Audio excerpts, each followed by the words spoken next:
हम बात करेंगे एक बहुत ही ज़्यादा important but highly infective and deadly oral disease के बारे में, जिससे almost 70% adult population world wide suffer कर रही है। फ्रेंड्स, इसे साइलेंट किलर भी कहा जाता है क्योंकि पता ही नहीं चलता कि कब ये डिजीज इतनी ज्यादा बढ़ गई।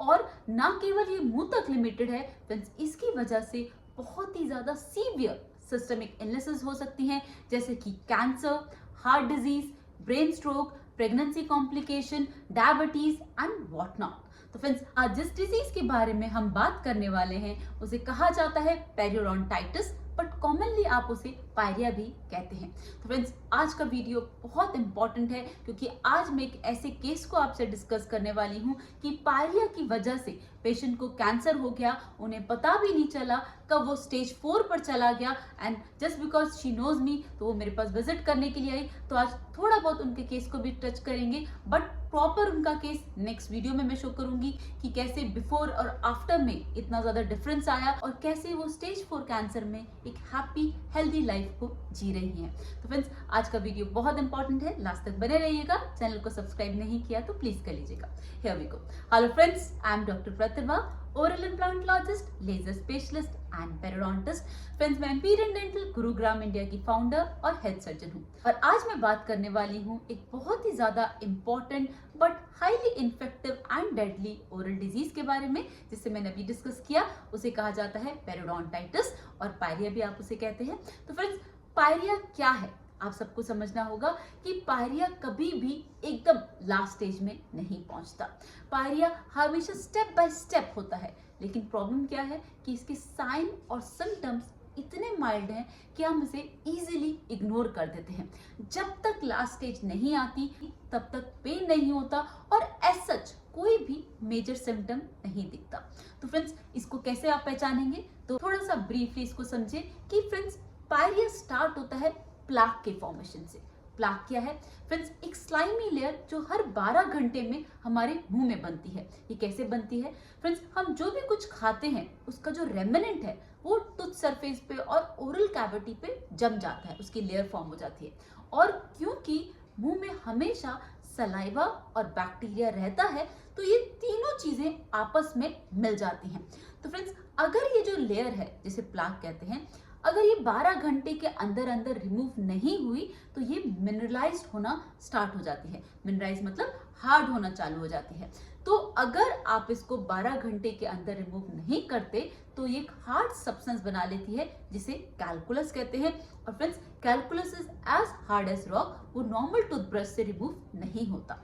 तो इसीलिए हम बार बार कहते हैं कि सुबह उठते ही और रात को सोने से पहले ब्रश करना बहुत ज्यादा जरूरी है, just to remove the slimy layer called as plaque.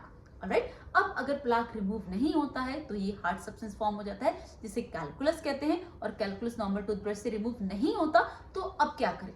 तो फ्रेंड्स, अगर आपको मुंह के अंदर ये हार्ड सब्सटेंस दिख रहा है, लेकिन एक प्रॉब्लम है कि ये ना चॉकी व्हाइट कलर का होता है, तो आपको पता ही नहीं चलता कि आपके मुंह में एक हार्ड सब्सटेंस बना है। ये पेनलेस होता है तो आपको कोई दिक्कत भी नहीं हो रही होती। दूसरा, ये स्टार्ट होता है जनरली आपके टूथ के इनर साइड पे, जो टंग वाला साइड है जिसे हम लिंगुअल साइड कहते हैं, दैट मीन्स दांतों के अंदर वाला साइड। तो ये वहां पर फॉर्म होना स्टार्ट होता है। सबसे पहले फ्रंट लोअर टीथ में दिखाई देता है, लेकिन फ्रेंड्स क्योंकि हम इतना कभी अंदर देखते नहीं तो वो इजीली इग्नोर हो जाता है और अंदर ही अंदर इन्फेक्शन स्प्रेड होना चालू हो जाता है। तो फ्रेंड्स, अगर आपने टूथ सरफेस पे जो कैलकुलस फॉर्म हुआ है अगर उसको रिमूव नहीं करवाया तो क्या होता है? तो फ्रेंड्स, अब ये जो कैलकुलस है ना, ये गम्स के अंदर जाने लगेगा। अब गम्स के अंदर क्या है? तो फ्रेंड्स, जो आप टूथ सरफेस देखते हो ना गम्स के ऊपर, वो सिर्फ क्राउन पार्ट है, लेकिन जो टूथ का मेजर पार्ट है, रूट पार्ट, जो लॉन्ग पार्ट है, वो होता है गम्स के अंदर और वो चारों तरफ बोन से कवर्ड होता है। तो जब ये इन्फेक्शन टूथ सरफेस से गम्स में जाता है तो गम डिजीज करता है, जिसे जिंजेवाइटिस कहते हैं। इसके जो इनिशियल सिम्टम्स होते हैं उसमें हम सबसे पहले देखेंगे कि जो आपके लाइट कोरल पिंक कलर के हेल्दी गम्स थे अब उसमें रेडनेस दिख रही है। थोड़े दिनों के बाद वो स्वॉलन होंगे, अदरवाइज हमेशा टाइट होने चाहिए गम्स, लेकिन अगर उसमें कोई भी स्वेलिंग दिख रही है दैट मीन्स इन्फेक्शन अब गम्स के अंदर बढ़ रहा है। लेकिन फ्रेंड्स, अगर आपको वहां पर ब्लीडिंग दिखना चालू हो जाए तो वो एक वार्निंग साइन है क्यों? क्योंकि इन्फेक्शन अब ब्लड सर्कुलेशन में आ चुका है, अब वो बॉडी के अंदर स्प्रेड होना चालू हो जाएगा। तो जब तक इन्फेक्शन टूथ सरफेस पे है, दैट मीन्स वो टूथ तक लिमिटेड है, लेकिन जैसे ही वो गम्स और बोन से कनेक्ट होगा, दैट मीन्स वो अब बॉडी के साथ स्प्रेड होना चालू हो जाएगा।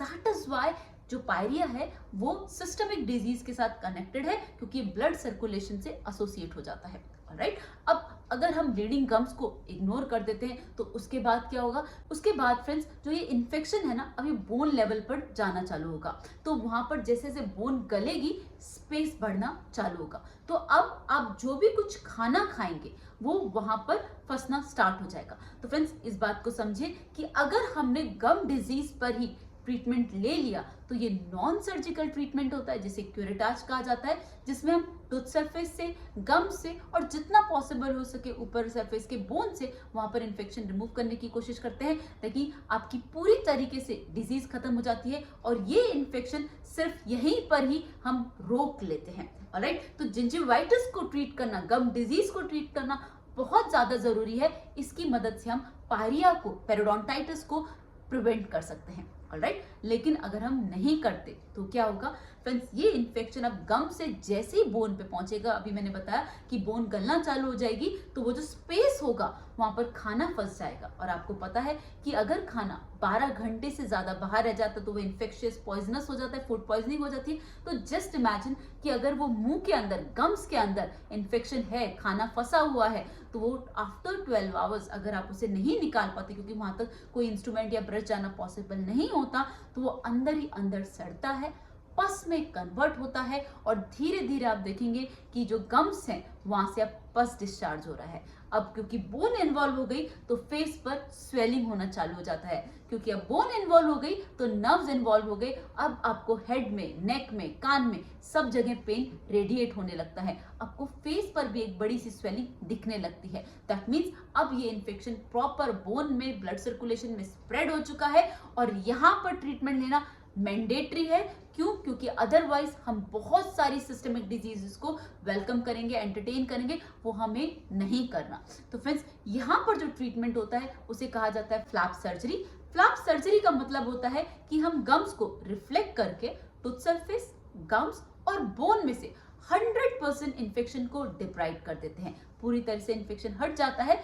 उसके बाद फ्रेंड्स जितना भी बोन लॉस हुआ है हम उसे बोन ग्राफ्टिंग की मदद से रीजनरेट करते हैं, और जितना भी गम लॉस हुआ है हम उसे सॉफ्ट टिश्यू रीजनरेशन के मेथड से दोबारा से रीजनरेट करते हैं। उससे क्या होता है फ्रेंड्स? हम गम्स को उनकी आइडियल पोजीशन पे रिप्लेस कर पाते हैं और आपको ऐसा लगता है कि आपकी गम्स और बोन में ऐसा कोई भी प्रॉब्लम कभी भी थी ही नहीं। उसके साथ साथ फ्रेंड एक स्टेप और होता है कि अगर आपके टूथ मोबाइल हैं, हिल रहे हैं, कि दांत आपके अगर हिल रहे होते हैं, तो फ्रेंड्स हम उनको स्प्लिंट कर देते हैं। स्प्लिंटिंग क्या होती है फ्रेंड्स? एक थिन फाइबर होता है जो टूथ के अंदर लिंगुअल सरफेस पे, इनर लेयर जो होती है उधर हम प्लेस करते हैं। उसकी मदद से टूथ को फर्मली हम बोन में फिक्स कर देते हैं और आपका टूथ बिल्कुल भी नहीं हिलता और अंदर ही अंदर वो अपनी रूट्स को प्रॉपरली फर्म कर लेता है और आपका टूथ हमेशा के लिए एकदम फर्म और स्ट्रांग हो जाता है। कुछ मंथ्स में आप देखेंगे कि वो बिल्कुल एकदम नॉर्मल और हेल्दी हो गया है। तो फ्रेंड्स ये है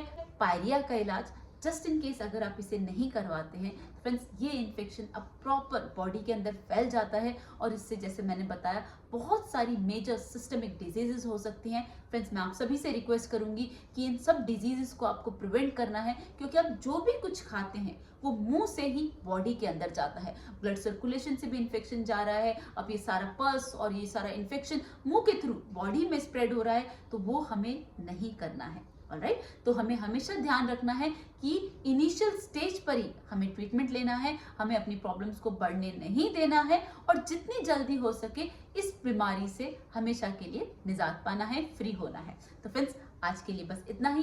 वीडियो में कोई भी डाउट लगे तो आप मुझसे कमेंट सेक्शन में पूछ सकते हैं। चैनल को सब्सक्राइब नहीं किया तो प्लीज कर लीजिएगा। See you in the next video. Thank you so much. Don't forget to flaunt your beautiful smile, and that makes you so beautiful.